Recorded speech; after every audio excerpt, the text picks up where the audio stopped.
Hello everyone, welcome to the first practical class of ENS 305. As you know, you have 4 theory papers and 2 practical papers. So, this is paper 5th, that is ENS 305 practical 1. Today I will cover the bacteriological culture methods. In ENS 305 you have 5 to 6 different practical based on bacteriological culture method. What are those practicals? Start with first one, that is demonstration of techniques of pouring, spreading and streaking. Then isolation of bacteria from soil, air or water. Then morphological characterization of that isolated bacterial strain. Next is preparation of oxenic or pure culture of that isolated bacteria, and the next one is preservation of the isolated bacterial strain, and the last one different biochemical characterization test of that particular isolated bacterial strain. We will demonstrate all these practicals in laboratory. We will perform all these practicals in our laboratory, and we will prepare all the steps following with the instruction and all. So, before start with the practicals, I would just like to add some introduction, or you can say the background information about bacteriological culture methods, or the how many types of media, what are the common media and all. So, today in a very short video or very short time, we will cover all those aspects. As we all know, that bacteria was first observed in 17th century by Antony von Leeuwenhoek, and until 19th century the study of microbiology or the study of microorganisms was not that much of serious concern, or we can say was not the serious objective for the scientific community to study. But in 18th and 19th century, when the several scientists have found that the various human and animal diseases are caused by some microorganisms or the bacteria, then the golden age of microbiology, as you know, the mid 1800s to early 1900s is known as the golden age of microbiology. In that era, Robert Koch, Louis Pasteur and various associated scientists and researchers have worked on the bacteriological culture methods, and they have they have proposed various methods how to extract or isolate a bacteria, a microorganism from natural environment or from the natural sources, and how to cultivate them in an artificial medium to facilitate additional studies. And the nutritional needs of the bacteria, we all know that the nutritional need of the bacteria can be met through specialized microbial media. In previous lectures, I have told about the basic know-how of the culture media and the types of media and all, oxenic and the pure and the mixed media and all. I have told to you. So, today we will discuss about the media.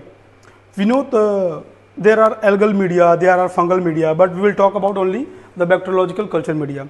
There are 2 different type of media. One is the liquid media, or we can say broth based, BROTH, broth based, and second one is solid media, that is commonly known as agar based media. What is the difference between the liquid and the solid media?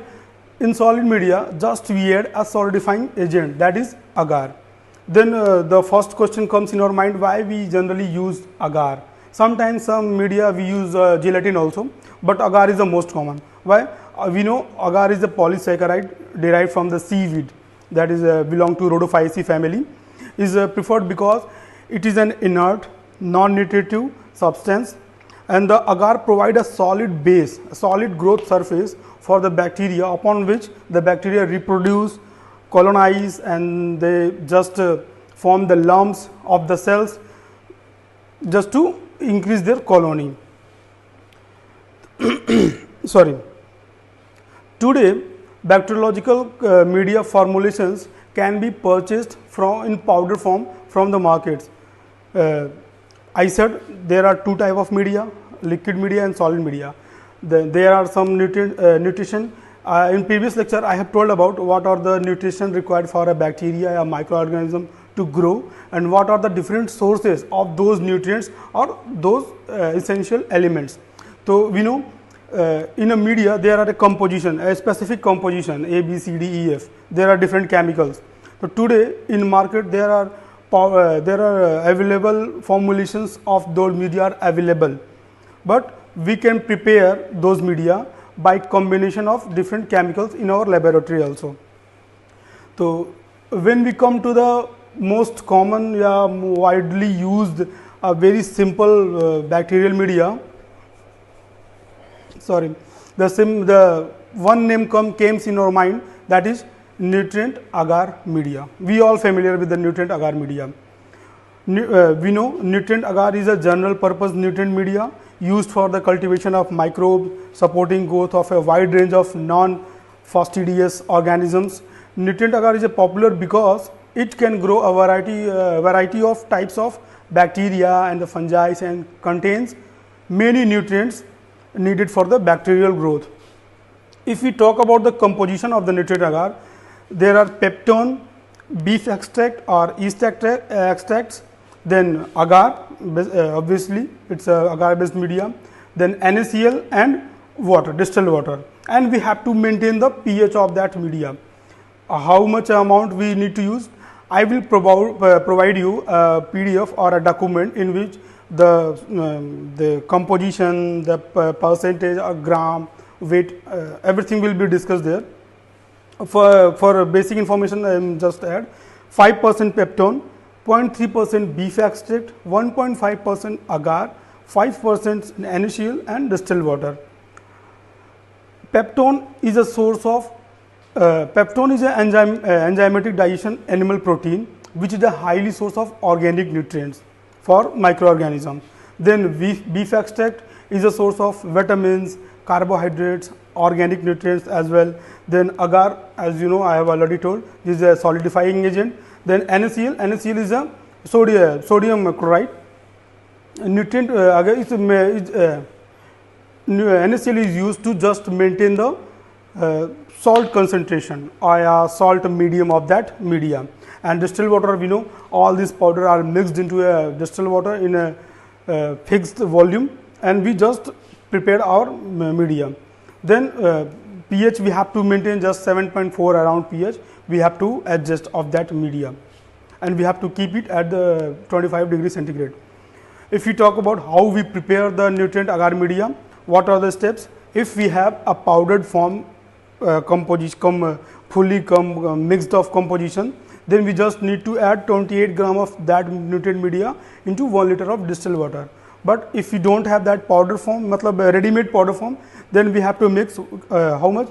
15 gram of agar, 5 gram of peptone, 3 gram of beef extract and 5 gram of sodium chloride, and we all mixed it in a 1 liter. After mixing it, we heat the mixture while stirring with for the fully dissolve of the components.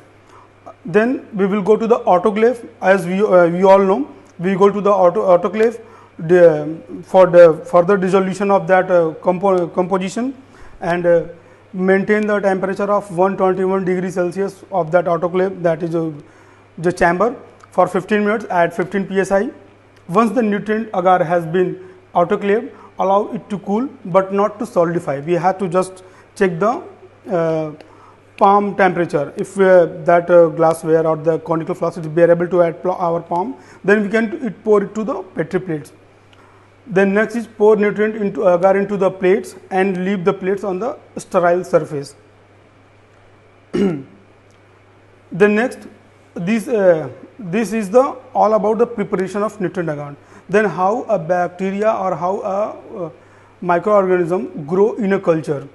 A population of bacteria grown in a laboratory is simply referred as culture, as we all know. A pure culture contains a single type of microorganisms, as I have already told in previous lecture, and if the number of microorganisms are 2 or more than 2, then it is referred as mixed culture. Just a second. As the bacteria can live almost anywhere, this is again a precaution step. As we all know that bacteria can sustain or live anywhere. So, the subculturing steps, subculturing means that is it starts from the weighing of that particular chemical or the cleaning of the glasses which we are going to use in our laboratory. Start from there till our colony or our bacteria we isolate or we extract. So, the subculturing steps must be performed aseptically to ensure that unwanted bacterial or fungal contamination is kept out of important culture. In microbiology, aseptic techniques essentially requires only common sense and good laboratory skills. What are those? First, consider that every surface you touch and the air you breathe may be contaminated by the microorganisms.